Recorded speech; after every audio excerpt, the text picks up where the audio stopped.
What is the first thing that people can do to make time for what matters most? Figure out what motivates you. Figure out what exactly you need to get this accomplished. I said, before you do that, I would encourage you to talk to a lawyer and to an accountant. Setting a timer is very important at trying to make sure you get things done. Goals, super important. But more important than that, I think, are the steps that you'll need to take. All of them are as equally important as the other. Welcome to 30 Minutes of Power, a podcast dedicated to educate, encourage, and inspire godly people to use their power to empower others. Join your hosts, Jori O'Neale and Nicole Salter, as they share powerful insights on how you can use your God-given talents and gifts to make a positive impact in the world. Welcome to another lovely episode of TOP, your one-stop shop of all things encouraging, inspiring, motivating, and educational. Got your girls, Jori O'Neale, Nicole Salter, here live on the YouTube. How you living? How you doing? How you feeling? What's going on, Nicole? How you doing? Good. I'm good today. Today was a very good day. Got a lot of stuff done. I just bought a new journal from my cousin who made it. It's not a journal. It's more like a scheduler, I guess. Calendar type thing. Okay. Write all of your stuff down that you gotta, keep on schedule. I'm enjoying this new journey of me making sure I keep myself organized, because that is the title for this chapter. Organization, staying organized. That's where we are right now in life. What is the first thing that people can do to make time for what matters most? The first thing people can do to make time for what matters most is prioritize your tasks, right? And I know sometimes that seems like it's just impossible to do. But something that I like to do is see which tasks can be done on their own. So like I have a washing machine. I know the washing machine can wash clothes on their own. Maybe I don't want to do a quick cycle today, so we go on a regular cycle, which is probably about 50 minutes, right? So now I have a timer to keep me on schedule. And so I feel like putting the clothes in the washing machine and then putting dishes in the dishwasher, if that's what I have to do, I get an hour to focus on maybe doing my devotion or answering my emails or doing homework with my children, right?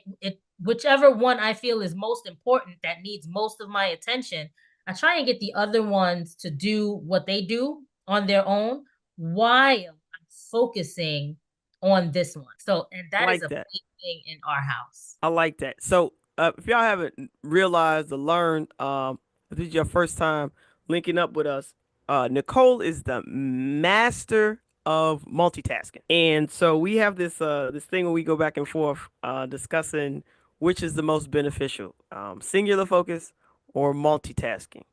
And so, what usually ends up happening for me is I'll do something similar to what Nicole just said. And again, this is it's a case by case type thing.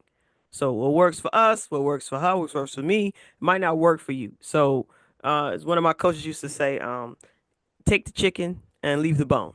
So take what's preferable for you, right? And then whatever you don't need, leave it behind.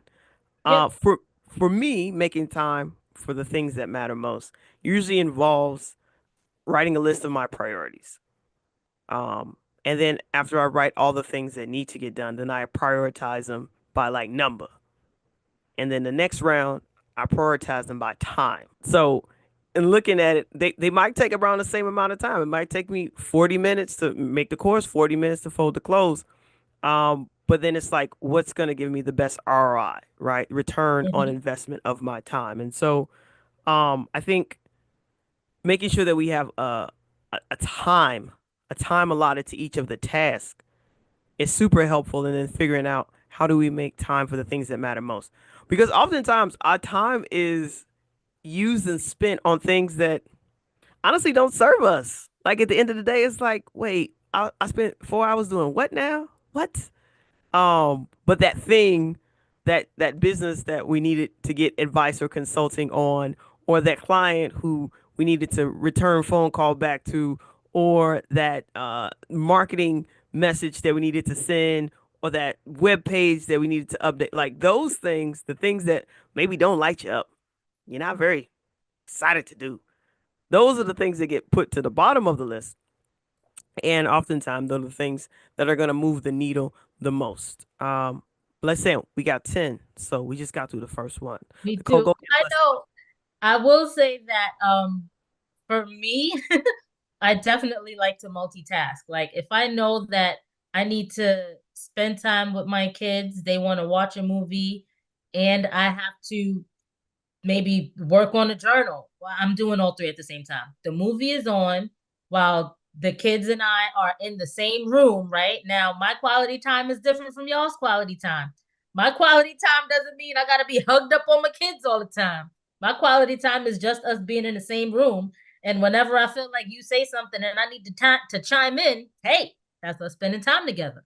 We're here. I can chime into your conversation. We can talk while I'm trying to maybe move some pictures around or something, right? That don't need much of me reading and paying attention to. I'm just moving it. I could have a conversation while I'm moving some pictures around, right? So I that's how I like to multitask. If I know I gotta fold clothes, believe me, I'm folding them in front of the TV while the kids are watching something that I can watch. So now I'm folding clothes, I'm watching a movie, and I'm spending time with my kids. So that is definitely my idea of multitasking, right? Break it down. Break it down is such an important thing because a lot of times when we make our list, like Jory said, and we see all of the things that we have to do, we look at it and it's like, I ain't doing this today. And you close the book and you put it to the side and you turn into a couch potato, right? But to avoid that, you have to figure out what your strategy is. Maybe your strategy is the checkbox strategy where you have to check things off. Everything that takes 5 minutes, guess what? Check them off. Go do them, check them off. All right, 20 minutes later, 5 things are done. Right? So now what takes 10 minutes? All right, we got these 3 things that take 10 minutes.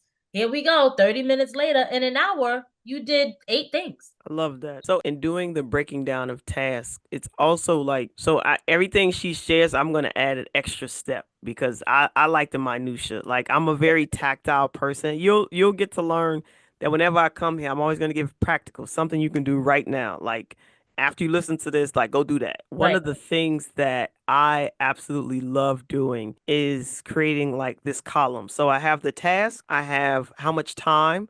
I have how high on the priority list, and then I have these two other categories. One is, does this thing bring me joy? Does it light me up? I am in a space and a season in my life where I'm like, if it don't bring me joy, I'm not doing nah. it. I'm really not like, I'm like, I'm sorry. We gonna task rabbit this joint out to somebody else because I'm not doing it. But that's the season that I'm in right now, right? And the last one is, do I have the resources, right? Like when I say do I have the resources, like do I have the mental bandwidth? Do I Mm. have the energy level? And if I don't want to do it, if it really doesn't bring me joy, can I delegate this to another human in my house? There's a lot of them. Do I need to be the one to do this? Like seriously, like so we used to have a cleaning lady, and she would come here every other week and she would clean kids' room, living room, kitchen, bathrooms, yada yada, all the things. And I started calculating like how much we was paying for this cleaning lady. And I was like, you know what? I think we can allocate these funds somewhere else. Let's allocate these funds somewhere else. And we're gonna take a portion of those funds and we're gonna start paying the freeloaders who live here. I'm sorry, my children. We gonna start paying them to take care of these responsibilities. Because now here we go. They are learning responsibility. They are learning to take care and quality care of their own possessions and things. They are getting their own money so they can stop asking me for stuff. You got field trips. You got your allowance last week. You better save up. If you know that field trip in 4 weeks is $12, you beg, borrow, do what you need to do. I'm not paying for it. You have a job, you have chores, you have allowance. We're done. Bye bye. See you later. So I'm saying that to say, if you find yourself procrastinating with a lot of things, you might want to look at those last two columns and say, have I been putting this off because it doesn't bring me joy? Right. Have I been putting this off because I don't have the energy when I come home to do this? I don't have the bandwidth to be thinking about this at this time. Mm-hmm. All right, Right. if that's the case, then again, What resources do you need? Do you have more energy in the morning? Is this an activity you should shift from maybe after you get out of work to before you go to work? Right? Like just making it make sense so that you are still using the 24 hours. Everybody got the same number of hours. You're Mm-hmm. using them to the best of your ability and you're using them for the things that are really gonna have a lasting impression. It's gonna be some sort of investment in what happens in the future. All right. So we had two. That Nicole. leads us to setting a clear goal, right? If you know this is something that brings you joy, you're going to be excited. What's your beginning? What's your middle? What's your end?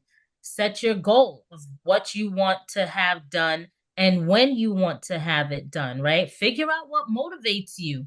Figure out what it is that you need to get this accomplished. And that that last column of what brings me joy is an important one because if it's not something you like to do, like I do not like cleaning up the living room that we have two living rooms, the upstairs living room and the downstairs living room. Downstairs, I always keep clean. Upstairs is another story. So that is where we come in when we set clear goals, right? This is my job. My job is to pick up all of the big ones and make sure that this stays tidy.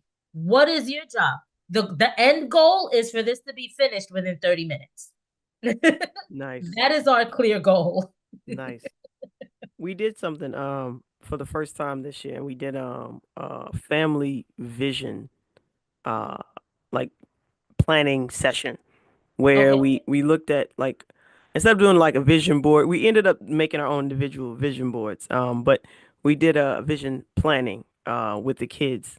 And so we went through what do they want to see for the household? What do they want to see for the family? What do they want to see financially? What do they want to see for creativity? My kids are super creative. I think they get it from their daddy. So we went through all this list of things, and some of the things they were like, "Oh, we want a pool in the backyard." I'm like, "All right." So I pulled out bills, and I was like, "Here's the current water bill without a pool.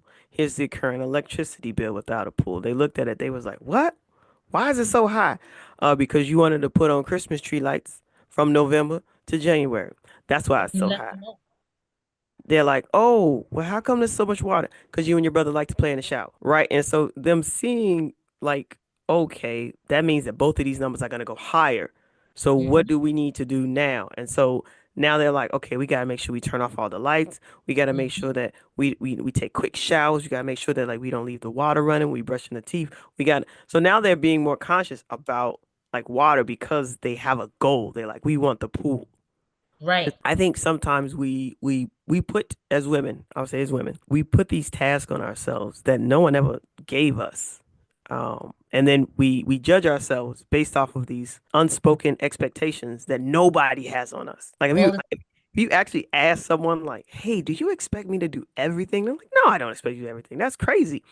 Okay, it might be crazy, but unless you help, you then expect me to do it. um, Yes.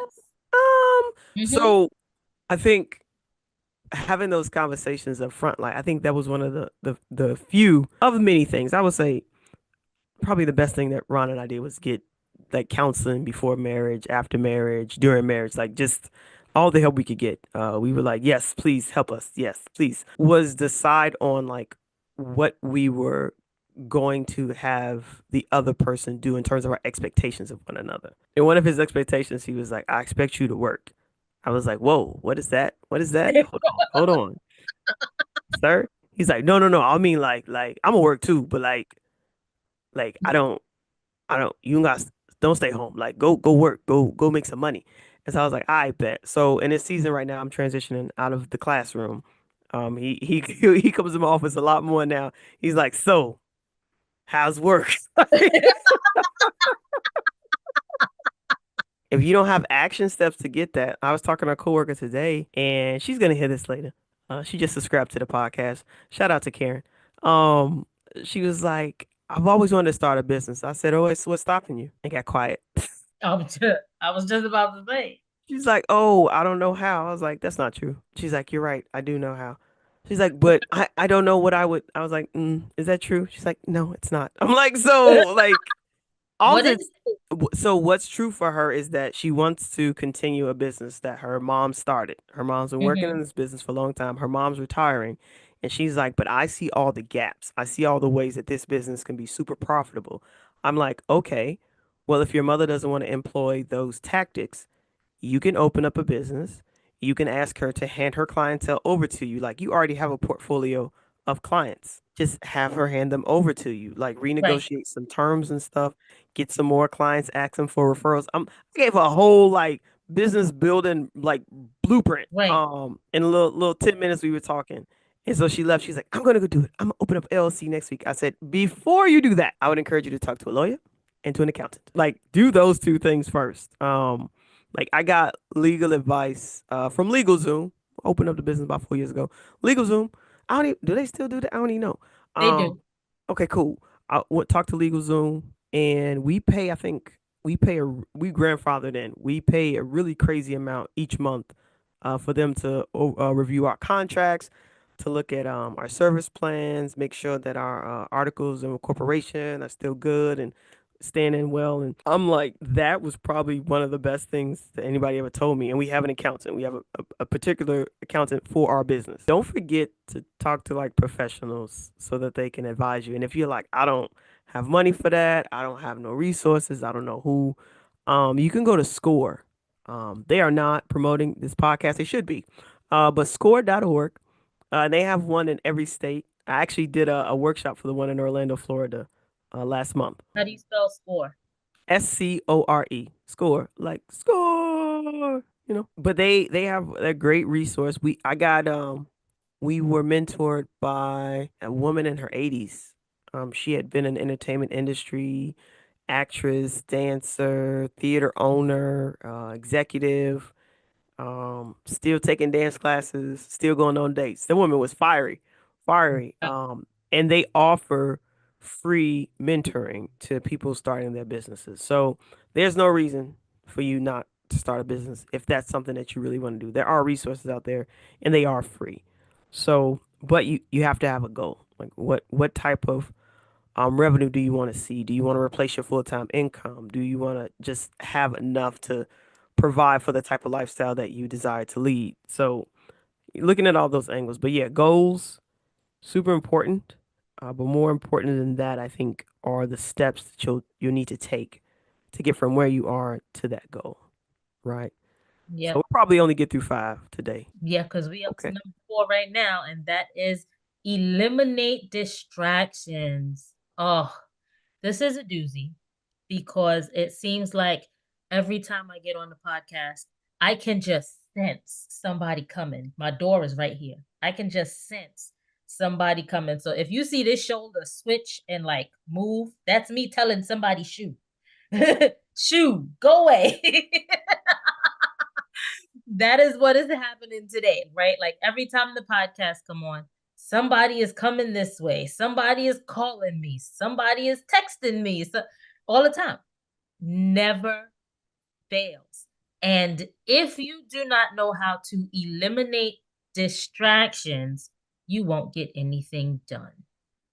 And this is why I like to tackle the things that can handle themselves while I focus on something that needs my attention.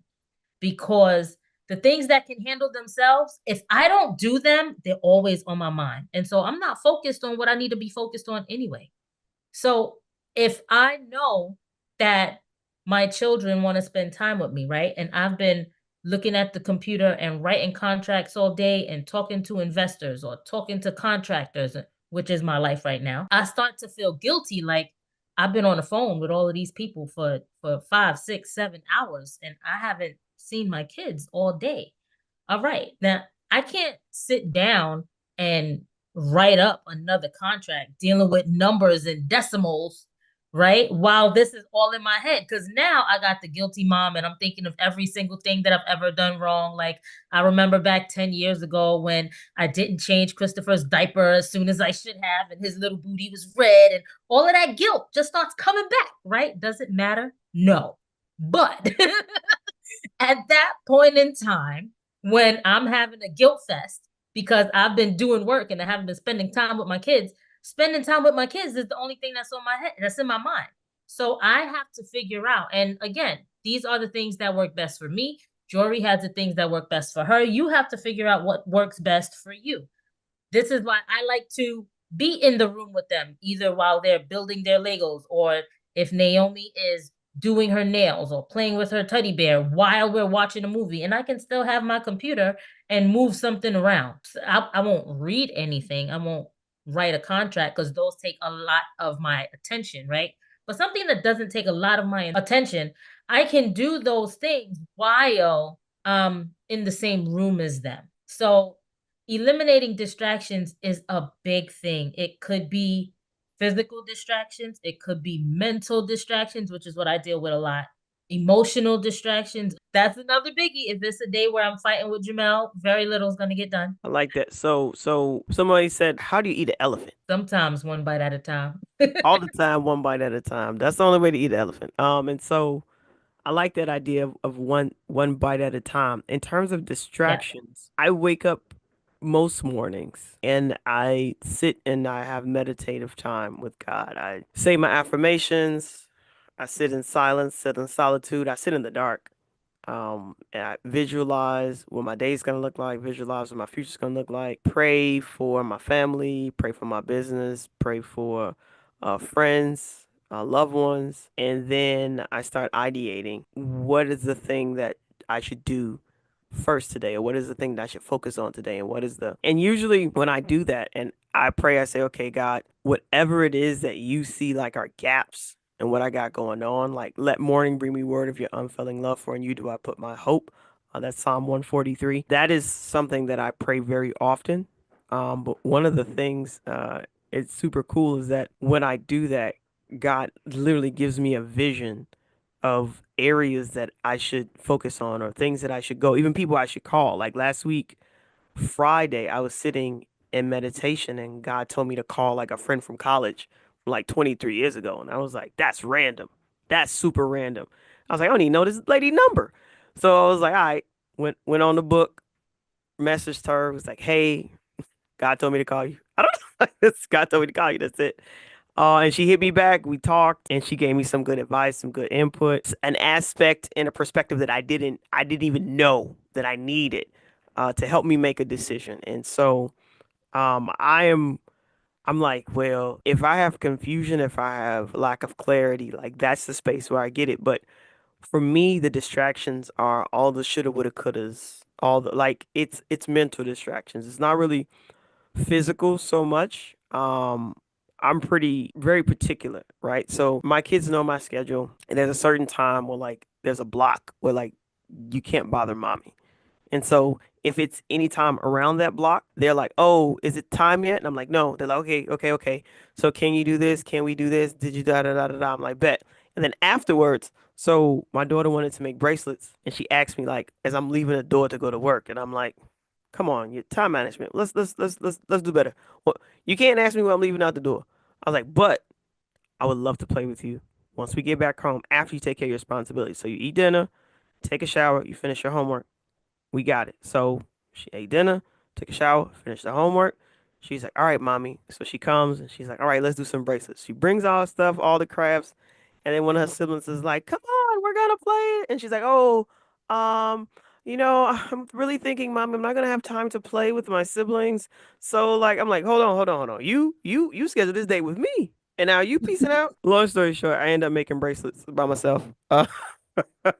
It was good. It was a good bonding moment, like progressive struggle. That's what I call it. But the distractions, I try to eliminate them at the front end by creating a really ironclad schedule. Now things happen, things gonna happen, life be lifing.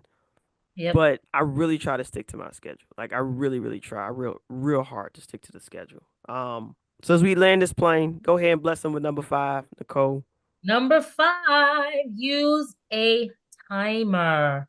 Now, I know for some people this sounds real childlike, and it sounds like we are still in elementary school, but it is so beneficial. Like for me, my timer is the washing machine. or my timer is the microwave, like, or my timer's the air fryer. If I know that I need a short break where I want to eat, right? And I gotta go and check an email, I got 2 minutes to go and check and see what you said. Put my food in the microwave, go and check for 2 minutes, come back and eat a little something, right? Or if I know something is gonna take 8 minutes in the air fryer, now I have time to reply. I can reply to you now. I got a whole 8 minutes, right? Setting a timer is very important at trying to make sure you get things done. And if you have to fit in a small task here and there, it's important. In my life, I am not as great as Jory. Jory is phenomenal. I am not a scheduler, which is why the topic of this year is going to be called organization. There's no one way to get it right. You're Absolutely going to not. try 5, 10, 50, maybe 100 times before you figure out that this is how it works. And then guess what? Your children are going to get to another decade and you're going to be like, that don't work no more. So you're going to have to figure it out all again. So have some grace and figure out which timers work best for you. A microwave timer might not work. You might need a timer on your watch or a timer on your phone or a timer that you set on, I don't want to say her name, computer. Yep. Don't say That's it. that's Don't what we'll say it. call Don't her. say it. So setting a timer can be very beneficial because it will give you just enough time to get that one major thing done or those little dones. Those little thing dones. It also gives you that motivation, right? Those are things that you can use to make sure that you keep yourself goal oriented, you keep yourself completing those tasks. Using that timer is something that is very important. So, to close out for this evening, I'm old school. I use my watch. I use my phone. I use regular timers in the house, regular timers at the job, and I make it a game. I like challenges. I like competition, and so it's me against the clock. Who gonna win? Me versus the clock, That's right. and it's usually the tasks that I really don't want to do. Again, that category of the things that don't light me up. Those are the things I need timers for, or things that like light me up way too much and I can spend all day doing them and nothing else is gonna get done. I need timers for those too. So it's like really the extremes for me. The things Hmm. that I don't want to do ever at all, and then the things that like I just want to I do all love to do and don't want to that's it. stop. Yeah. Yeah, but the timers absolutely they help a lot. They help to keep me focused, and they're so it's called Pomodoro method, where you set a timer, and it's some people say 20, some people say 25, some people say 30, depending on which book or which self-help guru you're listening to. But basically, between the range of 20 to 30 minutes, you set a timer and you do the task, and more than likely once you get in a groove, once the timer goes off, you still rocking because you're like, well, I'm so close to finishing. I might as well just finish. I might as well take this other Right. 5 minutes and just get it done. It don't make sense to leave here and it's not done. So listen, people, Nicole's gonna run through those five real quick, and then we're gonna be out like Girl Scouts because it's 8:47, and we want to make sure that you get an opportunity to sit down and figure out which one of these you're going to attempt first. This is what I'm going to do. Right. So, number one, prioritize your tasks. Number two, break it down. Number three, set a clear goal. Number four, eliminate distractions. And number five, use a timer. All of them are as equally important as the other. When you use them together, they work great. When you start doing them one at a time, it just pushes you closer to you fulfilling your goal. And that's what you have to realize. You have to keep it on the top of your mind. Always think about what your end goal is and work your way up and figure out how you're going to get there by doing little things so that you can make it happen. I love that. So, once again, these are the top 5 of the top 10 that we're going to share with you on how to make time for the things that matter most. Thanks for rocking out with us. Nicole Salter, Jori O'Neale, 30 Minutes of Power, encouraging you to be a beautiful and wonderful person using your power to empower others. Thank you for tuning in to 30 Minutes of Power. We hope you found today's episode informative and inspiring. To stay connected with us and continue the conversation, follow us on Instagram at 30 Minutes of Power or email us at azironsharpensiron@gmail.com. Don't forget to visit our website at azisi.org to learn more about our mission and how you can get involved. Remember, your power can make a difference in the world. Let's be folks out there using our power to empower others. 30 minutes of power.